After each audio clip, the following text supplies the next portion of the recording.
So now in this video we're going to measure milliamps of current. So I need to set my auto ranging meter to milliamps of current there. I don't have to move the red probe for anything but high current there. So we have the circuit here. This is an NPN bipolar junction transistor that I wired as a current source. We're using a 12 volt power supply there. So the trim pot's now set to 0 volts. Up there is to 12 volts. We're going to start off.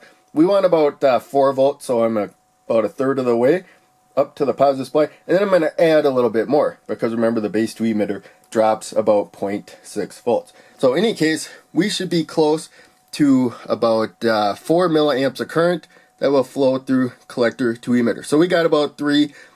We could turn the trim pot up a little bit, but we're not going to. The main thing is that this is a current source. So that was the current just going through the meter, and then the collector, the transistor, was controlling the current. We just added an LED. Current usually goes down when you add more load, but there you can see we're again just shy of 3 volts.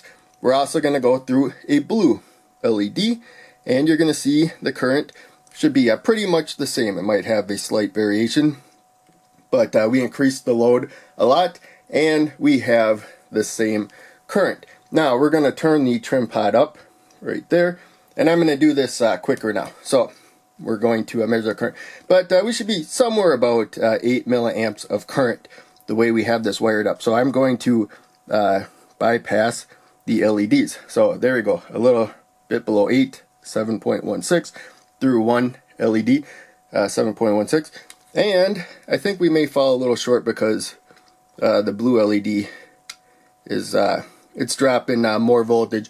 We're kind of getting to where we need more voltage for the load than the total supply voltage. So there is a limit to be aware of.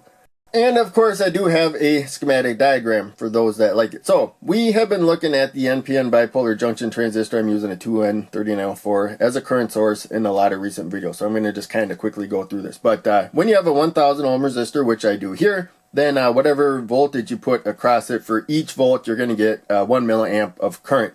So 5 volts across it, 5 milliamps of current will flow through.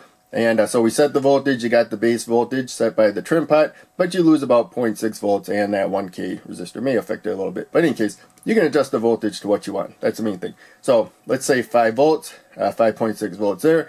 The transistor is going to let current flow through as needed to hold that voltage, even if you have a load, such as LEDs, or you're measuring it with the multimeter, as we were here.